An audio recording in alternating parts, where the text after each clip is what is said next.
We are currently in the middle of a pandemic, and I'm not talking about a sickness or a virus or anything like that. I'm talking about an attention span pandemic. Every single day, we are losing our ability to focus more and more and more. With the rise of the internet, people are becoming more and more reliant on the instant gratification or dopamine or satisfaction they get from things that the internet brings, such as video games, such as social media, and other digital experiences like those. Our susceptibility to every single little urge that our primary little monkey brain wants to indulge in is becoming harder and harder and harder to manage. Ultimately, it's extremely unsustainable and it's going to cause a lot of people to have depression and anxiety. And as I'm currently filming this video, 8% of the US population of adults have experienced a depressive episode. And personally, I think a lot more than 8% of people are extremely depressed or have a bad version of anxiety. I think as we get into the virtual world, this number is only going to continue climbing. Now, before we talk about why blindly obeying our primal monkey brain urges are so bad, we need to understand the brain, the foundation of it,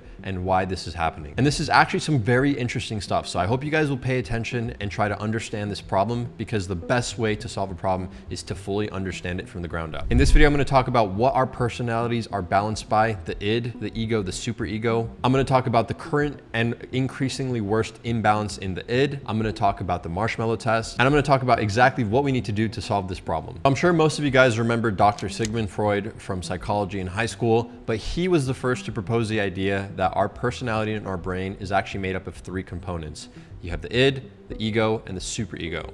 Now, according to Freud, our id is our primary brain, or our monkey brain that I've been referencing. So this is what drives us to seek food, to drink water, to sleep, to seek shelter, and to seek reproduction. And this is also the only part of our personality that is with us when we are born. And this makes perfect sense because obviously as babies, we can show that we are hungry or that we want to be comforted or that we're thirsty, etc. So this comes with the package of being a human. Now, the next stage of our development is the ego. And this is not the ego that you may be thinking, which is like the super arrogant and narcissistic ego. This is an ego that develops from within the id, and it basically allows us to make sure that the impulses from the id part of our personality can be met realistically through social norms and etc. For example, the id will demand you to eat food right now because you are hungry. But let's say you're in the middle of a business meeting. It'll be the ego that is going to weigh the pros and cons of whipping up potato salad in the middle of your business meeting and eating it. So the ego will say, okay, I should probably wait until after the business meeting because it would be very rude and very unprofessional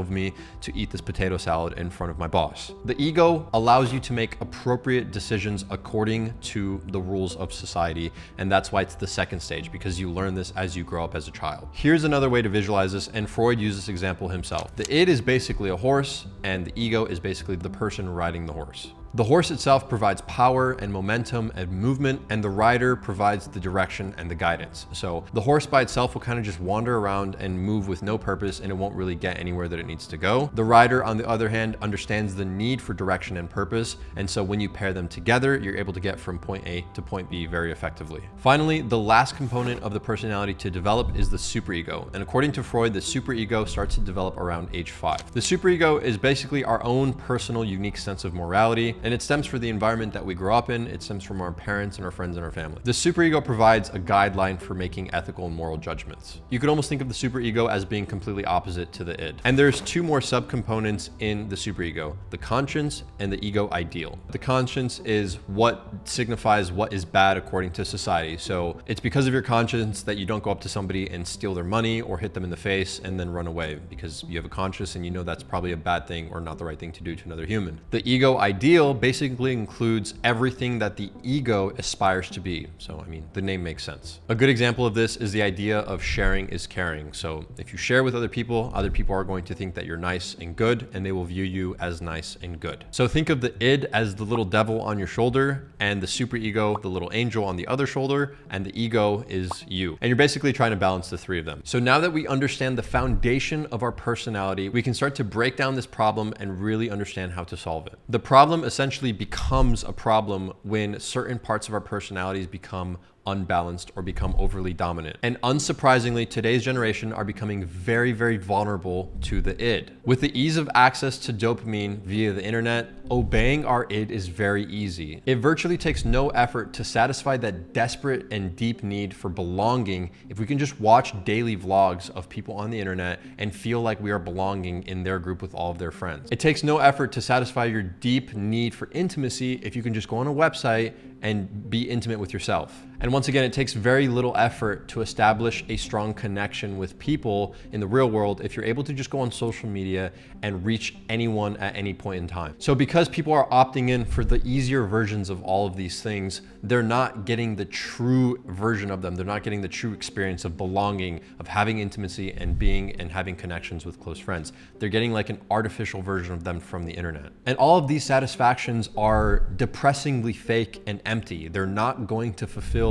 the needs that we have from within us, that we have as humans. They're just not going to be enough to fill up that bucket that we have. And so what happens when we opt in for the easier stuff? We're left depressed and anxious, right? So now everything is starting to make sense. In today's world, almost everywhere you look, you will find somebody that is indulging in mindless consumption. If you go to a mall, you'll see so many people on their phone, on TikTok, watching video games. If you go on any public transportation system, you'll see people on their phones. Restaurants, everywhere, people are always just on their phones. And a product of all of this is just anywhere you go and anywhere you look at other humans, you're gonna find very average, mundane, and unspectacular behavior. It's almost awkward when you think about it this way. It's like, why can't people just like interact and be humans anymore? It's weird. And since we're talking about delaying gratification and how it's going to improve your life if you do it, I'm gonna bring up a famous study called the marshmallow test. The test was done in the 1960s on hundreds of children, and it went like this. They went to the children and they gave them one marshmallow, and they said, you could either eat this marshmallow right now, or you can just leave this on the table, and if you leave it on the table for some period of time, maybe 20, 30 minutes, I'll come back and I'll give you a second one. So essentially, you gave kids the opportunity to delay their gratification and not eat the marshmallow and then get double the reward. And you gave them the opportunity to not delay their gratification and then just indulge instantly. And the experiment is extremely famous because the researchers followed these children for the next 40 years in their life, and they found that pretty much all of the children that were able to delay gratification were more successful in all areas of their life. They were healthier, they had better social lives, they were more financially successful, they were less substance abusing, and overall, they were just better humans. They were just participating in society better. It was made painfully obvious that delaying gratification was a definite factor of success, and that if you were able to do it, it would only pay dividends in the future. So what do we do? Well, knowing all this information, it essentially gives us the master key to success. We know that in order to have a more successful life, what we need to do is delay gratification. Hopefully by this point in the video, you understand the components of personality, the id, the ego, and the superego, and you understand how important it is to not indulge in the immediate pleasures and to wait and work harder on things that are more meaningful, like actually going and hanging out with your friends, like actually seeking out real relationships. Because when you do it this way, you actually get that deep sense of fulfilledness. And the same thing applies to many areas in life. So it also applies to when you're working on a business. That's obviously very hard and you have to delay gratification. It also applies to going to the gym. Like nobody wants to go to the gym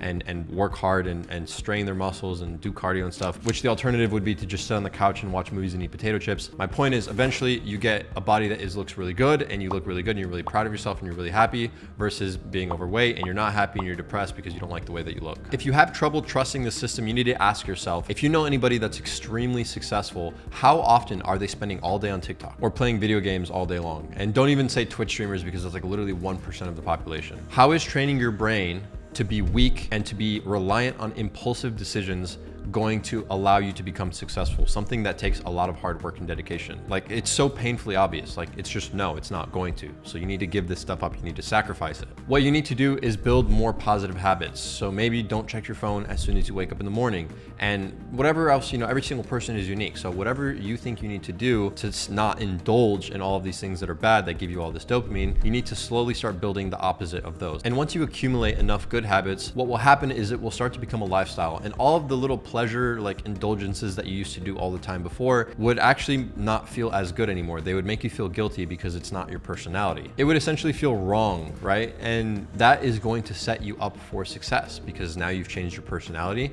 and now you're doing better, and that is going to lead you down the right path. Now, this video has been very different than most of the content that I make, so I would really appreciate your guys' feedback in the comments. I know a lot of people watch these videos and don't comment, but if you got to this point in the video, that means that you probably enjoyed it. So any sort of feedback would be appreciated. Any video ideas similar to these would be appreciated. You know, it takes time to research for these videos, it takes time to edit these videos, and it takes a lot of work to make these videos possible. So feedback and suggestions in the future would be much appreciated. That being said, thank you so much, guys, and I will see you all in the next one.